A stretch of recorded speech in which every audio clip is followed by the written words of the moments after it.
This video is powered by the pros at Pascal Air Plumbing and Electric. Arkansas owned, Arkansas operated. GoPascal.com.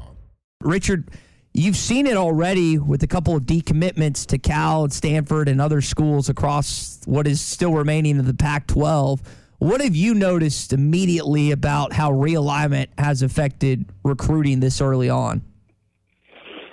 Well, even when I guess the first two left the Pac-12, USC and UCLA, the first thing I thought of naturally was just recruiting student athletes, high school kids, and tell them now you're going to have to travel, possibly, 3 different time zones to play for UCLA or USC, and that has to take a toll on the body, and it just I think, and also obviously it makes it difficult for the family to come see you, but at the same time, if there's a particular timing that's good for this, it's NIL.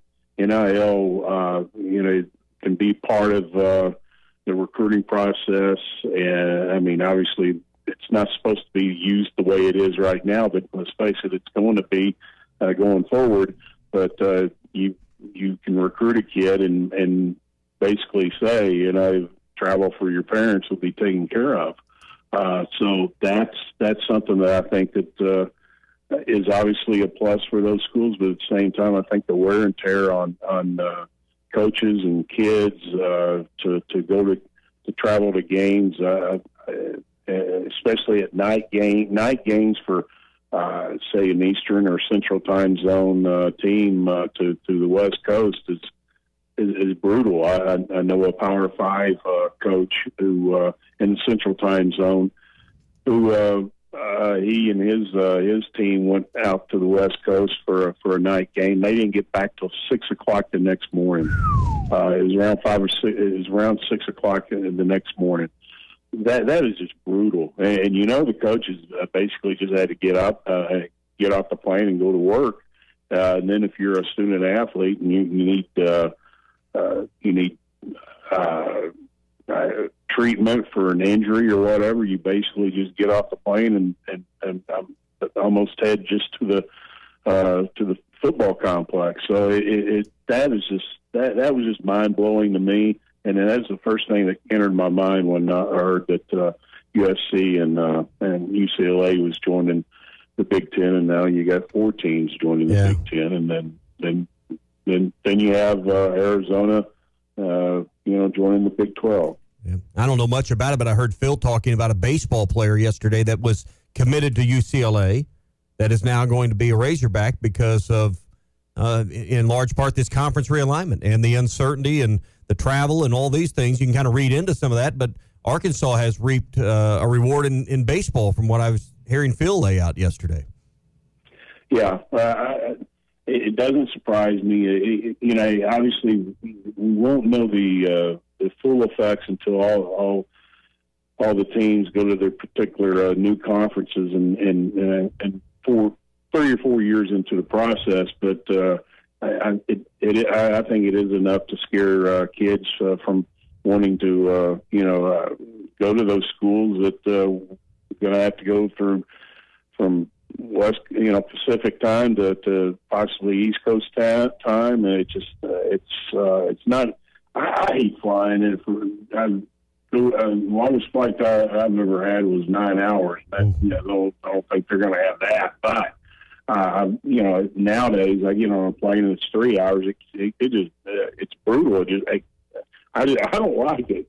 Now, obviously, these guys are younger and all that, and it's a little bit of an excitement to seeing new places and new cities and venues and stuff like that. But at the same time, you got to take that in consideration in the recruiting process. Richard Davenport with us here on the McLarty Daniel Hotline. I think, and Chuck's brought this up, we've talked about this topic I want to ask you about. We're all paying attention to the wrong thing right now with this realignment. Everybody thinks the winners and losers are based on the money, and I understand, money can lead to wins, but, the Big Ten can beat their chest all they want about more members and money and all these things, but the scoreboard is the championships. The scoreboard is the wins on the field, and we never need to lose sight of that as fans. And people are worried that the Big Ten's pulling ahead of the SEC.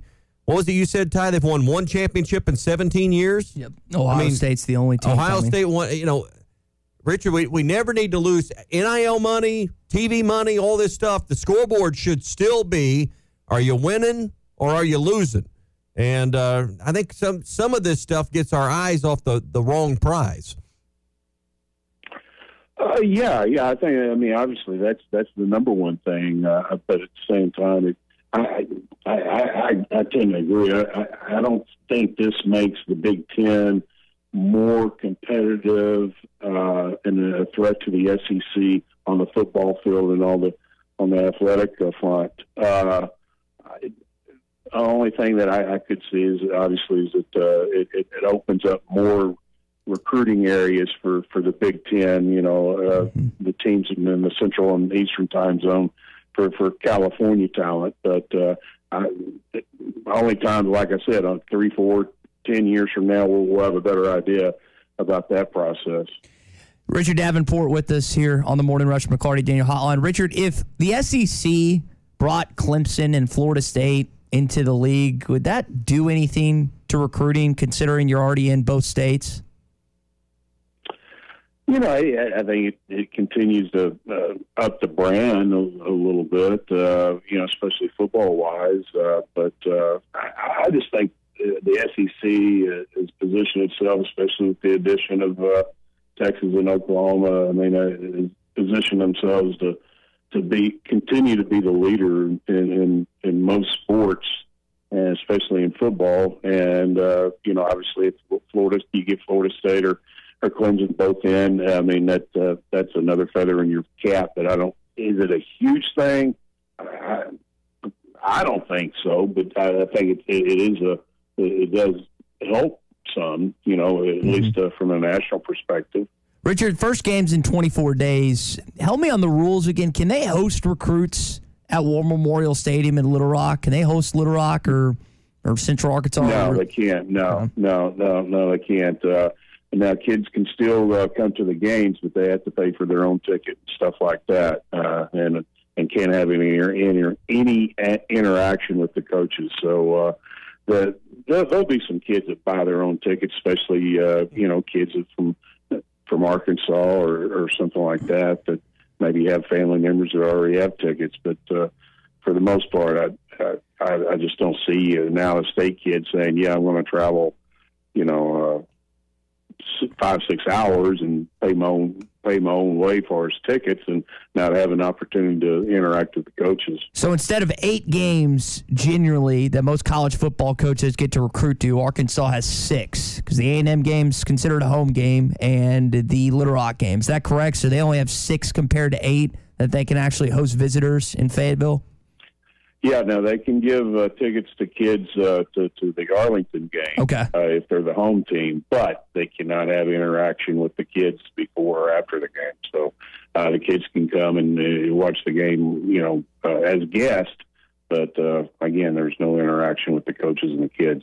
Yeah, just on the high school front, everybody's camping now. You got, we've been focused on Sam Pittman and his team, but all the high school teams are well underway in camps, and I know a lot of the scrimmages and benefit games will be happening next week. And, I think for people that don't pay close attention, don't have a kid or a grandkid involved, Richard, we're creeping pretty close to the start of the season. Week 0, was that Friday, August 25th, be a lot of games that weekend. Yeah, it's about to ramp up, like you said. And it's that first week or two, you're always, always kind of like a kid in a candy store looking at all the matchups, and because usually there's some really good matchups. But and then another thing that enters your mind is just the heat. And you're a guy that used to play. You think, man, I know I was always happy when October came because I just did not like the heat and putting those pads on. But that's the way it is. Richard, go ahead. I wonder your thoughts is back to the changes in realignment. We were kind of talking about this yesterday with the expenses going up, with various things changing in college football. Are we going to see an excessive amount of elimination of sports on campuses based on just the expenditures that we'll see rise within college athletics?